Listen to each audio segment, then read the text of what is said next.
स्वागत है यीशु मसीह की प्रेजेंस में। आप सेम वापिस नहीं जा रहे।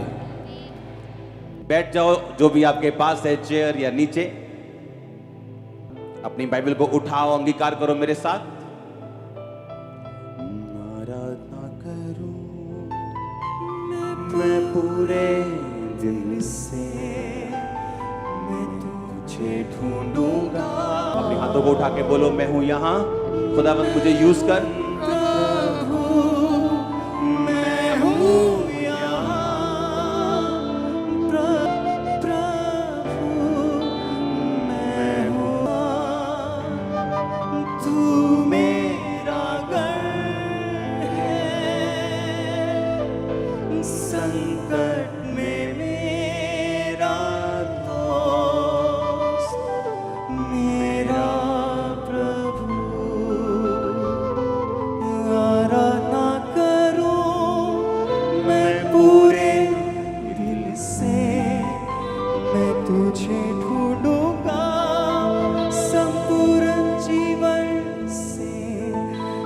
सेवा करूंगा मेरी सारी चीजों से, मैं हूँ यहाँ, मैं हूँ यहाँ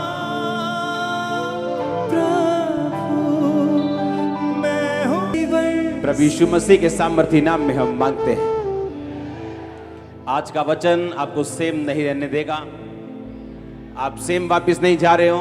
आपका परिवार, आपका जुड़ा हुआ फाइनेंस, कुछ भी जो भी आपके साथ अटैच है चीजें, आज आप सेम नहीं जा रहे हो। वापस एक नई शुरुआत के साथ जा रहे हो।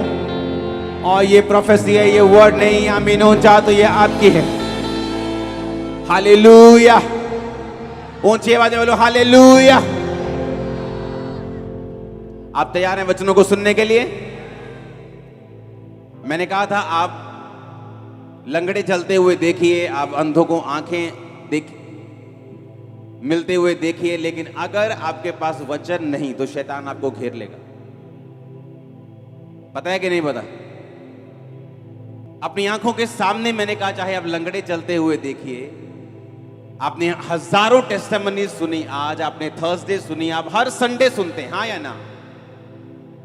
इन टेस्टिमनीज को सुनने के बावजूद भी और रिसीव करने के बावजूद भी जो चीज आपको संभाल के रखती है वो वचन है। और वचन कितने प्रकार का है?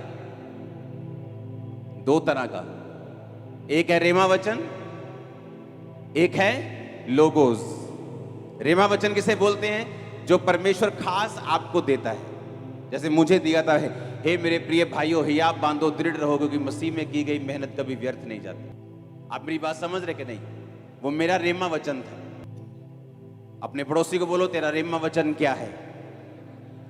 वो तेरी हेल्प करेगा परमेश्वर से वो चीजें लेने के लिए जो परमेश्वर चाहता है। उसे क्या कहते हैं? रेमा वचन। जो कैसे मिलता है आपको? आप जब लगातार बाइबल पढ़ते हैं, रोज परमेश्वर के वचन के साथ जब आप जुड़ते हैं, परमेश्वर आपको रेमा वचन देता है। पतरस को मिला, पतरस ने कहा, परमेश्वर अगर तू ही है तो मुझे रेमा वचन दे, यानी तू मुझे मुंह से बोल कि तू पानी पे चल के मेरे पास आ। और बाइबल कहती है यीशु मसीह ने कहा आ जा, तो पतरस पानी पे चलने लगा। रेमा वचन आपको असंभव कर देता आपकी लाइफ में, इम्पॉसिबल पॉसिबल कर दे। जो रिपोर्ट है ना आपके हाथ में इम्पॉसिबल वाली, ठीक नहीं हो सकती, पॉसिबल होगी आज इस फायर से। ये रेमा वचन कर सकता है। आमीन।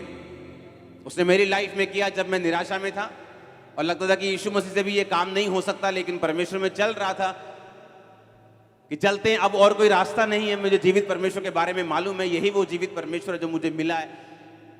लेकिन रेमा वचन मिलने के बाद कि हे मेरे प्रिय भाइयों, हियाब बांधो, दृढ़ रहो, क्योंकि रोज 2 घंटे मुझे बाइबल पढ़नी पड़ती थी। इसलिए नहीं कि मैं परमेश्वर से बहुत प्यार करता था, इसलिए क्योंकि वो बाइबल पढ़ने से मेरे मेंटली अपसेट के जो दौरे, अटैक थे, वो कम हो जाते थे। तो मुझे बाइबल पढ़ना मेरी मजबूरी थी। बाइबल पढ़ने से मुझे आराम मिलता था और दुष्ट आत्मा के अटैक कम हो जाते थे, और इसीलिए मैं बाइबल पढ़ता रहता था। और जब बाइबल पढ़ने की आदत पड़ गई, बाइबल पढ़ते पढ़ते एक वचन मेरे सामने आया और मुझे लगा कि नहीं, ये वचन आम वचन नहीं, ये परमेश्वर ने मुझसे आज खास बात की है। और उसी वचन के जरिए मैंने मेहनत करनी शुरू की और आज मैं आपके सामने हूं। आमीन। मेरे लिए वो वचन था, आपके लिए कोई भी हो सकता है। किसी के लिए कोई भी वचन रेमा वचन बन सकता है। रेमा वचन वही बाइबल का लिखा हुआ वचन ही होता है, लेकिन जब आप रोज बाइबल पढ़ते हैं, एक दिन कोई ना कोई वचन ऐसा होता है जो आपके दिल में घर कर जाता है और आपको मालूम होता है कि ये आज मैंने सिंपल वचन नहीं पढ़ा, आज परमेश्वर ने इस वचन के जरिए खास मुझसे बात की। लेकिन लोगोस वचन,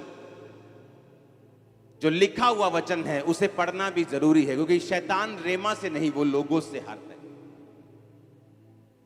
आपकी लाइफ में मिरेकल रेमा वचन से होता है, जब परमेश्वर आपसे बात करता है। लेकिन जब शैतान आपकी परीक्षा करता है, वो आपको रेमा वचन के बारे में नहीं, वो आपको लोगोस से, आपके माइंड में आपकी परीक्षा करता है। यीशु मसीह के पास आके उसने बोला, पत्थरों को बोलिए क्या बन जाए, रोटियां बन जाए। और यीशु मसीह ने रेमा वचन का यूज नहीं किया कि थोड़े दिन पहले मेरे लिए आकाशवाणी हुई थी कि मैं उसका प्रिय बेटा हूं, वो मुझसे बहुत खुश है। यीशु मसीह ने लिखे हुए वचन का यूज किया और कहा कि शैतान, लिखा है इंसान अकेली रोटी से नहीं परंतु परमेश्वर के मुख से निकले एक वचन से जिंदा रहेगा। आमीन। कितना इंपॉर्टेंट है लिखा हुआ वचन आपकी लाइफ में होना, कितना जरूरी है जो बाइबल आपके हाथ में है, इसे रोज पढ़ना। नहीं तो जितने मिरेकल्स आप देखते हैं, जितने मिरेकल्स आप रिसीव करते हैं, जितना सामर्थ आप रिसीव करते हैं, उसके बावजूद शैतान आपको धोखा दे जाएगा अगर आप इस वचन को नहीं पढ़ते तो। इमेजिन करो, लंगड़े चलते हुए देखना, पागलों को संगलियों से आजाद होते हुए चर्च में देखना,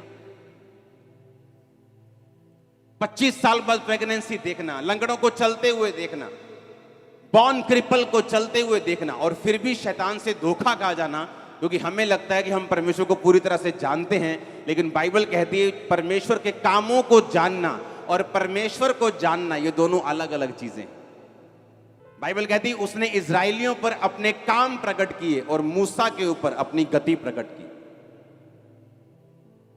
आनंदित हो जब परमेश्वर काम करे,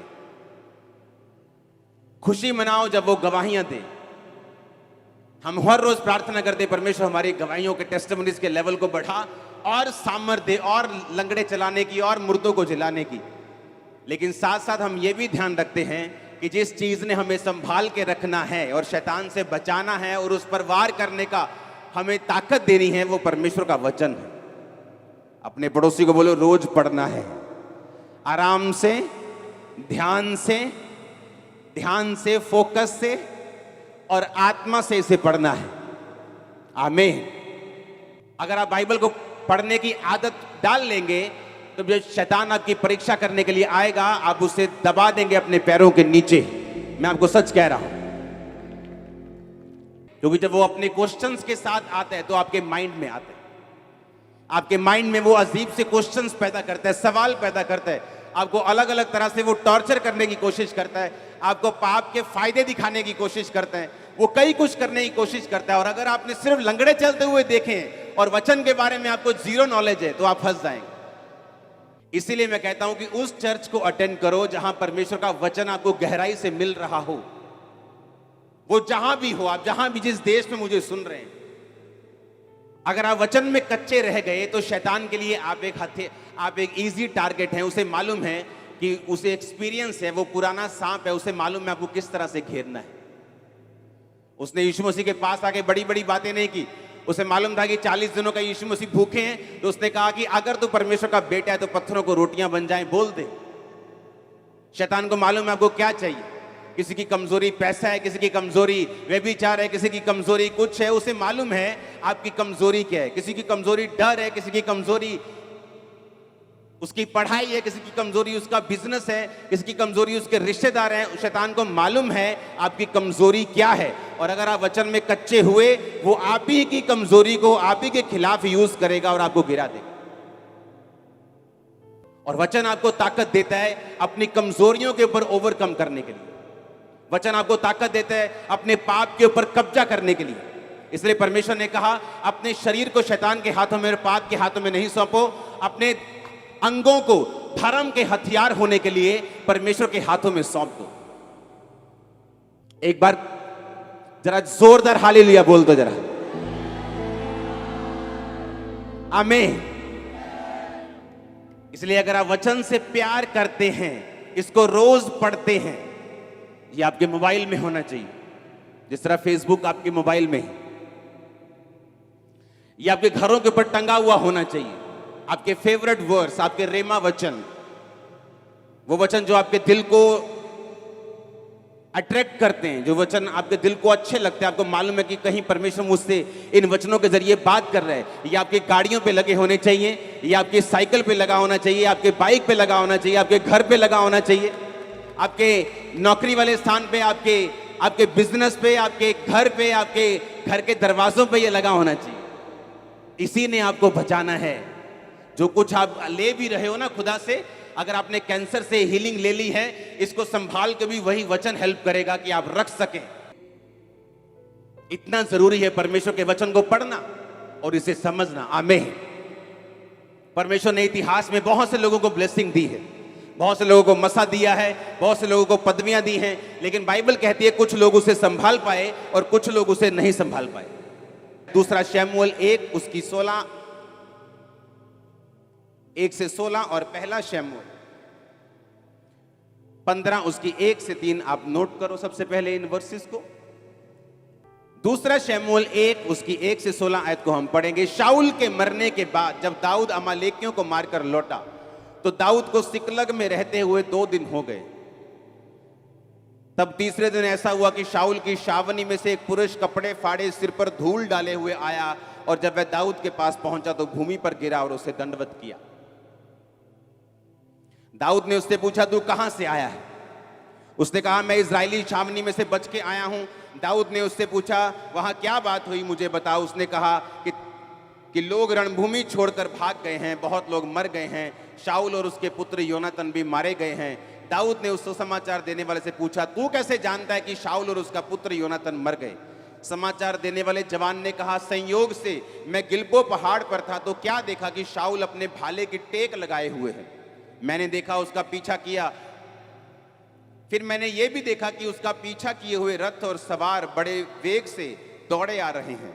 उसने पीछे फिरकर मुझे देखा और मुझे पुकारा, और मैंने कहा, क्या आज्ञा? शाऊल ने मुझसे कहा, तू कौन है? मैंने उससे कहा, मैं अमालेकी हूं। उसने कहा, मेरे पास खड़ा होकर मुझे मार दे, क्योंकि मेरा सिर तो घूमा जाता है परंतु मेरा प्राण नहीं निकलता। तब मैंने ये निश्चय जान लिया कि वह गिर जाने के पश्चात बच नहीं सकता। मेरे पास खड़े होकर मैंने उसे मार डाला, और मैं उसके सिर का मुकुट, हाथ का कंगन लेकर यहां अपने प्रभु के पास आया हूं। तब दाऊद ने अपने कपड़े फाड़ कर कहा, जितने पुरुष उसके संग थे उन्होंने भी वैसा ही किया। सब बोलो आमीन। 12 आयत में लिखा, और वे शाऊल और उसके पुत्र योनातन और यहोवा की प्रजा और इजराइल के घराने के लिए छाती पीटने और रोने और सांझ तक कुछ न खाया, और इस कारण कि वह तलवार से मारे गए। फिर दाऊद ने उस समाचार देने वाले जवान से पूछा, तू कहां का है? उसने कहा, मैं तो परदेसी का बेटा अर्थात अमालेकी हूं। दाऊद ने उससे कहा, तू यहोवा के अभिषिक्त को नष्ट करने के लिए हाथ बढ़ाने से क्यों नहीं डरा? तब दाऊद ने एक जवान को बुलाकर कहा, निकट जाकर उस पर प्रहार कर। तब उसने उसको ऐसा मारा कि वह मर गया।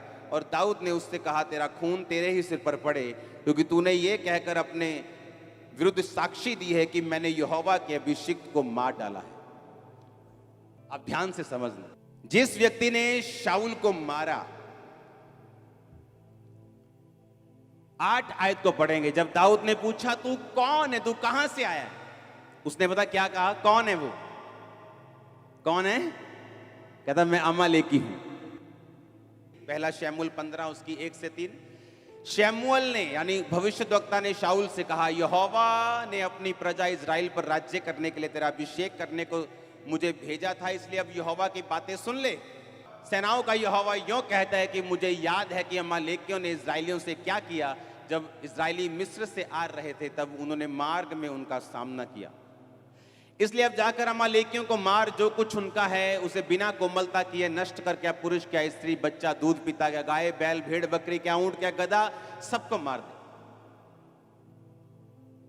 कितने साल पहले?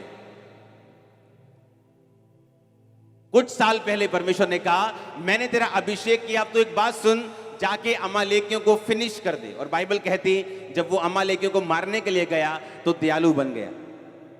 आप परमेश्वर से ज्यादा दयालु मत बनो। और दयालु बन के कुछ अमालेकियों को छोड़ दिया, गाय बैल भेड़ बकरे को छोड़ दिया। जब शमूएल वापिस आया तो उसने कहा ये क्या हुआ? उसने कहा यहोवा तुझे आशीष दे और मुझे भी दे, देखो मैंने अमालेकियों को मार दिया। कहता अगर मार दिया तो ये भैं भैं मैं मैं ये क्या हो रहा है इधर? कहता ये तो तेरे परमेश्वर यहोवा के लिए भेड़ बकरियां गाय बैल छोड़े हैं ताकि उसको हम कुर्बानी दे सके। उसने कहा क्या परमेश्वर कुर्बानियां चाहता है या ये चाहता है कि तुम उसकी बात को सुनो और मानो? अब तूने जो परमेश्वर की बात को काटा है, अब परमेश्वर तेरे राज्य को तेरे हाथ से छीन कर तेरे एक पड़ोसी को जो तुझसे अच्छा है उसे दे देंगे। आज परमेश्वर जिस व्यभिचार को आपको छोड़ने के लिए कह रहा है, आप बोलते हो नहीं नहीं ये क्या पता, परमेश्वर तो है ही बोरिंग परमेश्वर है, क्या ये नहीं करना वो नहीं करना, है ना? और कल को वही व्यभिचार जब एक आदमी को खत्म कर रहा है, उसके परिवार को फिनिश कर रहा है, उसके फाइनेंस को फिनिश कर रहा है, फिर वो रोता है, फिर बोलता है कि लाइफ इज ए स्ट्रगल। परमेश्वर ने कहा तुम मुझसे अधिक धर्मी हो सकता है क्या? तुम मुझसे अधिक दयावान हो सकता है क्या? जब परमेश्वर की बात को उसने सुना, उसको लगा कि परमेश्वर थोड़ा ज्यादा कठोर हो रहा है, एक दूध पीते बच्चे को मारने की क्या जरूरत है? लेकिन परमेश्वर जानता था कि जिस वंश को तू छोड़ रहा है वही वंश तेरे सामने खड़ा होगा और वही तुझे मार देगा। और इसलिए दाऊद ने जब कहा तू कौन है, तूने जो शाऊल का सिर काट दिया और उसको मार दिया, तू कौन है, तू कहां से आया है? दाऊद को शक हुआ, उसने जानबूझ के उसने एक स्पिरिचुअल क्वेश्चन पूछा, तू कौन है, तू कहां से है? उसने कहा मैं अमालेकी हूं। दाऊद को याद आया कि ये वही अमालेकी है जिसको मारने के लिए परमेश्वर ने शाऊल से बोला था और वो फेल हो गया था, आज उसी ने उसको मार दिया। आज वही ड्रामा सीरियल जो परमेश्वर देखने के लिए मना करता है, 4 साल बाद जब वही ड्रामा घर में शुरू होता है तो दुखी होते लोग। आप मेरी बात समझ रहे कि नहीं? अगर परमेश्वर आपको कोई चीज करने के लिए बोलता है तो आप परमेश्वर से ज्यादा समझदार बनने की कोशिश मत करो। आप परमेश्वर से ज्यादा धर्मी बनने की कोशिश मत करो। आप परमेश्वर से ज्यादा ताकतवर बनने की, समझदार बनने की कोशिश मत करो। जो परमेश्वर का वचन कहता है हमें वो करना है। और बाइबल कहती है, उसने कहा मैं तो अमालेकी हूं। उसने कहा वही अमालेकी जिसको परमेश्वर ने कहा था कि इनके सभी लोगों को खत्म कर दे क्योंकि ये इजराइल के दुश्मन हैं। अगर ये रहेंगे तो इजराइल के वंश से जो परमेश्वर यीशु मसीह ने आना है वो नहीं आ पाएगा। अब हमारा युद्ध मांस और लहू से नहीं, हम अब जानते हैं, हाँ या ना? लेकिन तब परमेश्वर इजराइल को वंश को बचाने के लिए कि यीशु मसीह धरती पे आ सके, उनको अलग अलग तरह से हुक्म और आज्ञाएं देते थे, उनको अलग अलग तरह से बचाते थे। ये परमेश्वर की मर्जी थी उनकी जिंदगियों में। लेकिन जब इंसान परमेश्वर के काम को, उसके वचन को समझने में अपने दिमागी बुद्धि का प्रयोग करता है और फेल हो जाता है, लेकिन आने वाले समय में उसे मालूम होता है ओहो परमेश्वर ने तो मुझसे ये कहा था लेकिन मैं ही करने में इसे फेल हो गया। हालेलुया। जब मैं परमेश्वर में आया तो ऐसे कुछ लोग थे मेरी जिंदगी में जो बड़े प्रभावशाली थे, जिनका बड़ा प्रभाव था मेरी जिंदगी के ऊपर, जिनका बड़ा प्रभाव था मेरे परिवार के ऊपर, मेरे फादर के ऊपर, मेरे मदर के ऊपर, हमारे परिवार के ऊपर, फाइनेंशियली, फिजिकली, सोशली, एवरीथिंग। वो हमसे 10, 12, 15, 20, 100 गुना बड़े थे। और उन्होंने कहा अगर तू परमेश्वर में गया, तेरे पास्टर को पीटेंगे। अगर तू प्रभु में गया तो हम तू वापिस आएगा पछता के। काका आप पढ़िया कर, ए वाली बुक पढ़िया कर, तू बाइबल छाड़ दे, तू पढ़नी। और परमेश्वर ने कहा अगर तेरी दाहिनी आंख ठोकर दे तो क्या कर, उसे निकाल कर क्या कर दे, फेंक दे। अपनी आंख की चिंता मत कर। अगर तेरा पांव तुझे ठोकर देता है तो काट कर फेंक दे। लंगड़ा होकर परमेश्वर के राज्य में प्रवेश कर जा। हाँ, काना होकर प्रवेश कर जा। इससे अच्छा कि तू दोनों आंखें पाते हुए तू नरक में चला जाए और दोनों पांव लिए हुए तू नरक में चला जाए। काट दे उनको और मेरे राज्य में प्रवेश कर जा। जो कुछ तू छोड़ेगा मैं 100 गुना दूंगा। जो कुछ तू मेरे लिए गवाएगा मैं तुझे 100 गुना दूंगा। ओ आमीन ऊंचा चाहिए। हालेलुया। मैंने क्या किया? एक कह लो कि मैं इतना फंसा हुआ था बीमारियों में और दुष्ट आत्माओं में, और दूसरा मेरे को परमेश्वर के वचन की नॉलेज हो चुकी थी। मैंने कहा डोंट वरी, जिस रास्ते को मैंने चुना है, बावजूद इसके कि मेरी फैमिली क्या कहती है, प्रभावशाली लोग क्या कहते हैं, दुनिया क्या कहती है, मैं इस बात को नहीं सुनूंगा और वही चुनूंगा जो परमेश्वर कहते हैं। थोड़े साल बाद क्या हुआ? जिस फाइनेंस पे वो घमंड करते थे आज वो खत्म हो चुके, आज वो कर्जे के नीचे आ चुके हैं। आज सोशल स्टेटस में मैं उनसे कहीं गुना ऊपर हूं। ये परमेश्वर ने किया, ये कोई घमंड नहीं। आज हर स्टेटस में मैं उनसे ज्यादा हूं, क्योंकि मैंने एक समय फैसला किया कि मैं परमेश्वर को पकड़ के रखूंगा, आंख को नहीं, मैं टांग को नहीं, मैं परमेश्वर के वर्ड को पकड़ के रखूंगा। आमीन। और यही शाऊल ने गलती की। शाऊल ने यही गलती की कि उसने अपने आप को परमेश्वर से ज्यादा धर्मी समझा। मासी दा नहीं दिल दुखाना, आपा फिर की 7 हफ्ते चर्च ना जावांगे तो मासी जिस दिन फ्लाइट चढ़ गई आप फिर चर्च चल जाएंगे, पर मासी दा दिल नहीं दुखाना। और आपको मालूम नहीं, वही मासी आपको गालियां देने वाली 4 साल बाद, और ना आप घर के रहेंगे, ना जीसस के रहेंगे, ना मासी के रहेंगे, ना घर के, ना घाट के धोबी का कुत्ता, ना इधर का तो ना उधर। ऐसी हालत मैंने देखी ऐसे लोगों की जिन्होंने मेरे साथ बपतिस्मा लिया, मेरे जैसे एक्साइटेड, मेरे जैसे अपने घरों को छोड़ने के लिए तैयार, मेरे जैसे प्रचार करने के लिए तैयार, लेकिन एक दिन फैमिली आके बोलती है, ए काका जे तू जाना है चर्च तो फिर देला ना तेरा ब्याह करना, ना तेन दुकान च हिस्सा देना, ना तेन आ करना, सरेंडर कर दिए, चलो शादी हो जाएगी। अब शादी में बीवी रोज मारती है। सच कह रहा हूं मैं झूठ नहीं कह रहा हूं, पुलपिट पे हूं। मारती, मैंने कहा ऐसे मारती, फिजिकली मारती। जो लड़का किसी लड़के की बात सुनता नहीं था उससे लड़ता था, आज बीवी उसे मारती है। आज घर वाले कुछ नहीं दे रहे, कारण क्या? परमेश्वर बोलेगा, वो बोलता है अगर तुम मुझे छोड़कर संसार को चुनेगा, यही संसार तुझे शर्मिंदा भी करेगा, तुझे नीचा भी करेगा। अगर तुम मुझे चुनेगा, मैं 100 गुना तुझे आदर दूंगा और ऊंचा करूंगा। दाऊद ने कहा कौन है तू? उसने पहले पूछा, आपको मालूम, उसने पहले पूछा 3 आयत, उसने पूछा, उसने कहा तू कहां से है? 3 आयत पढ़ेंगे। उसने कहा तू कहां से है? 8 आयत में उसने फिर पूछा, उसने कहा तू कौन है भाई? उसे मालूम था कोई स्पिरिचुअल कनेक्शन है ये। उसने कहा तू कहां से, तू कौन है, तू कौन है? उसे मालूम था कि ये जो बंदा सामने है ना, ये स्पिरिचुअली नॉनसेंस इंसान है, जिसे ये मालूम नहीं कि यहोवा के अभिषेक के विरुद्ध तुम हाथ नहीं उठा सकते। इमेजिन करो, वो पास्टर भी जो गिरा हुआ है, तुम उसके विरुद्ध हाथ नहीं उठा सकते, और सोचो जो गिरा हुआ नहीं है उसके खिलाफ अगर तुम उठाओगे कुछ, तो परमेश्वर तुम्हारी हालत कितनी पतली कर देंगे।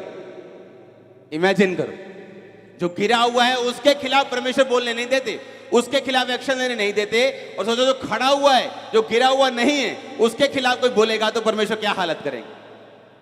वो तुम्हारे साथ है, तुम्हारे परिवारों के साथ है, ऊंचा करने के लिए, तुम्हें ब्लेस करने के लिए, तुम्हें संसार में उत्तम ब्लेसिंग देने के लिए, तुम्हें ऊंचा ऐसा करने के लिए कि लोग देखें। मैंने कहा वो तुम्हारे साथ है यीशु मसीह के नाम में। Hallelujah, hallelujah. क्या चाहते हो तुम? अपने बॉस की बात सुन के यीशु मसीह को छोड़ देना क्योंकि तुम्हें नौकरी प्यारी है? वो तुम्हें खुद बॉस बना देगा अगर तुम खड़े रहोगे तो।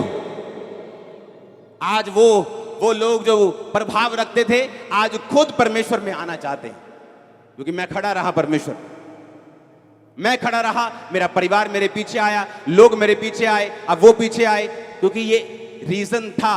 परमेश्वर ने कहा, आपको मालूम, जो लोग आपका विरोध करते हैं, एक्चुअल में परमेश्वर उनको ब्लेस करना चाहते हैं, और शैतान उन्हीं को यूज करता है आपके खिलाफ। और अगर आप उस समय इंसान की शक्ल ना देख के परमेश्वर की योजना को समझेंगे, और इंसान को अगर ऑफेंड करना पड़े, नाराज करना पड़े, आप कर देंगे, लेकिन परमेश्वर को पकड़े रहेंगे, आप उसी इंसान की आशीष का कारण बन जाएंगे जो आपका विरोध कर रहा है। तो अगर आप परमेश्वर की बात नहीं सुनेंगे और शैतान की बात सुनेंगे और इंसान की बात सुनेंगे, उनका भी नुकसान होगा और आपका तो होगा ही होगा। इमेजिन करो, अगर मैं उन लोगों के पीछे लग जाता, आज वो खुद भी कंगाल हो चुके और मुझे भी कंगाल कर देते, फिर दोनों कंगाल कंगाल घूमते, स्पिरिचुअली कंगाल, आत्मा में कंगाल। पैसा कोई बड़ी बात नहीं है, गलत लोगों के पास भी बहुत है। पैसा उतना चाहिए जितने से आप अपनी जिंदगी को परफेक्टली गुजार सकें बिना पाप किए। आमीन। मैं वही पजामा और टी शर्ट में घूमता हूं, चाहे 2-2 साल हो गए मेरे को लिए हो, कई बार मुझे कोई फर्क नहीं पड़ता। मैं भी आप ही की तरह वो हरी सब्जी खाता हूं, क्योंकि मुझे वेट कम करना है, कभी बढ़ जाता है कभी कम हो जाता है।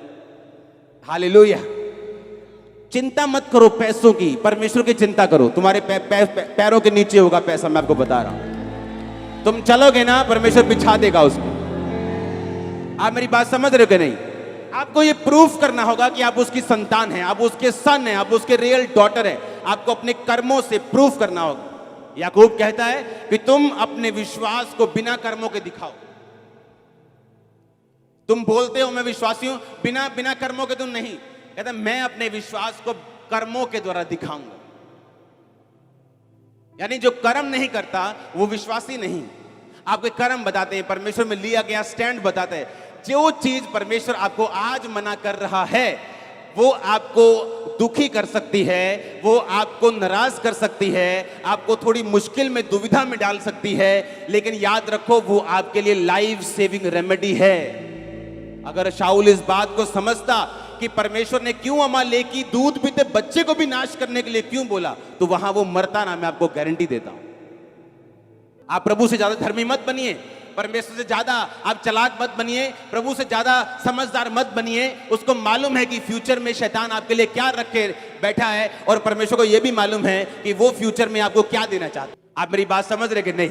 इसलिए जो लोग वचन को नहीं समझते, जो लोग वचन को नहीं जानते, वो अपनी लाइफ में एडजस्टमेंट के साथ चलते। जिधर पलड़ा भारी उधर के हो गए, जिधर थाली का बैंगन इधर संसार भारी तो संसार की तरफ हो गए, आत्मा में भारी तो आत्मा की तरफ हो गए। ऐसा परमेश्वर नहीं चाहता।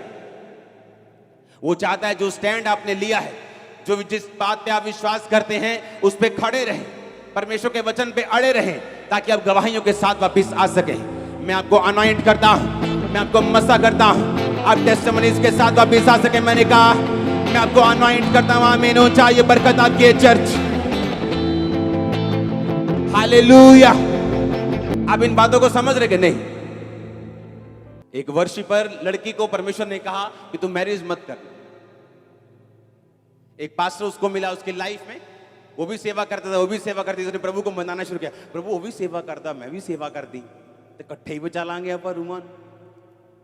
हाँ, पास्टर है फिर भी है ना, प्रभु का दास है, ये है वो है, बंदा फिर है ना करता फिर पूरियां परमेश्वर सामने। शादी हो गई, अब उसे मालूम था मैरिज होने के बाद वो यूज नहीं हो रही, प्रीच तो कर रही है लेकिन उस तरह से इस्तेमाल नहीं हो रही, क्योंकि परमेश्वर का हुक्म था। सबको ये हुक्म नहीं है। आप मैरिज कर सकते हैं, सेवा कर सकते हैं, सेवा बढ़ेगी भी, वो बात नहीं। हर केस अलग अलग है। और जब सालों साल इस्तेमाल नहीं हुई, मैरिज भी फेल हो गई, एक दिन आया डाइवोर्स हो गया, बुढ़ापे में जाके इस्तेमाल हुई, उसकी सेवकाई से बेनीहीन बचा। हम जितना मर्जी कोशिश कर ले परमेश्वर को कुछ समझाने की, लेकिन जो परमेश्वर ने कह दिया वो हमारे फायदे के लिए। जब अपने स्पिरिचुअल फादर के चर्च में था, परमेश्वर मेरे एक एक रुपए को मेरी जेब से खाली कर देते। लाखों रुपया मेरी जेब में होता था और परमेश्वर बोलता था दे ही जा बस। और मैं बोलता था कि परमेश्वर तू श्योर है ना, मेरे पास जाते वक्त सिर्फ टिकट बची है और 1 रुपया भी नहीं है, और मैं इंटरनेशनल पास्टर हूं और मेरी जेब में पैसा नहीं है, देख ले कैसा लगेगा। और परमेश्वर कहता था देता जा, और मैं आते जब पहुंच जाता था थैंक्स करके कि पहुंच गए, भी जलंधर पहुंच गए। आके मैं बोलता था कि अब हम 2 गुना 3 गुना बढ़ेंगे। लोगों को लगता था ऐसा क्या कर रहे हो तुम 2-3। मुझे मालूम था मैं परमेश्वर के वर्ड को, उसके बात को फॉलो कर आया हूं। मैं प्रार्थना में रहा हूं, मैंने परमेश्वर के वचन को इग्नोर नहीं किया। अब हम बढ़ेंगे। रिकॉर्ड ब्रेकिंग गैदरिंग्स होती थी। लोगों की समझ में नहीं आता था कि ये हो क्या रहा है। वो एक नतीजा था पीछे बैकग्राउंड में परमेश्वर की आवाज को सुनने का और उसकी आवाज को मानने का। आमीन। अगर आप परमेश्वर की फिर आवाज को सुने, फिर कंप्यूटर में आपको गैदरिंग्स बनाने की जरूरत नहीं। हालेलुया। फिर कैमरा एंगल घुमाने की जरूरत नहीं, फिर आपको मालूम है कि आप क्या कर रहे हो। आप मेरी बात समझ रहे कि नहीं? अगर आपने वचन को समझ लिया, अगर आपने ये समझ लिया कि परमेश्वर मेरी लाइफ में क्या चाहते हैं, और आपने उसे फॉलो करने का फैसला कर लिया कि मैं इसी चीज को फॉलो करूंगा। मेरी बुद्धि परमेश्वर से ज्यादा नहीं है, मेरी समझ उससे ज्यादा नहीं है, मेरा स्टैंड, मेरी दूरदर्शिता उससे ज्यादा नहीं है। जितना प्रभु दूर देख सकता है मैं नहीं देख सकता हूं। बंद कर दो हिसाब किताब से चलना, परमेश्वर के लिए खुले ओपन में चलो, दिलेरी के साथ चलो, वो आपके साथ खड़ा होगा। मैं सच कह रहा हूं आपको। आप किसी इंसान के लिए स्टैंड लो, वो मुकर सकता है, परमेश्वर नहीं मुकर सकता। वो पीछे नहीं हट सकता। वो सर्वशक्तिमान परमेश्वर है। उस पतरस ने कहा, परमेश्वर हम सब कुछ छोड़ के तेरे पीछे हो लिए, हमें क्या मिलेगा? यीशु मसीह ने कहा, एक भी नहीं, ऐसा एक भी केस नहीं होगा। उसने नहीं कहा कि बहुत है जो मेरे पीछे चलेंगे, उसने ये नहीं कहा। उसने कहा एक भी ऐसा नहीं जो मेरे पीछे चले और इस समय 100 गुना ना पाए। घरों समेत जो उसने छोड़ दिए थे, खेतों समेत जो उसने छोड़ दिए थे, अपने माता, अपने पिता, अपने भाई, अपने बहन, अपने बीवी, अपने बच्चे, सब कुछ उसने कहा अगर तू 1 एकड़ छोड़ेगा, परमेश्वर ने कहा तू 100 गुना पाएगा। अब बीवी मत छोड़ देना, हाँ, कि 100 बीवियां मिलेंगी। आप समझ रहे मेरी बात को?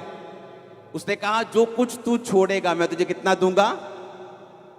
पतरस को कहा परमेश्वर ने, ऐसा एक भी नहीं, इस धरती पे एक भी एग्जाम्पल नहीं, अगर किसी ने मेरे लिए अपने रिश्तेदार छोड़े हों तो मैंने उसे लाखों ना दिए।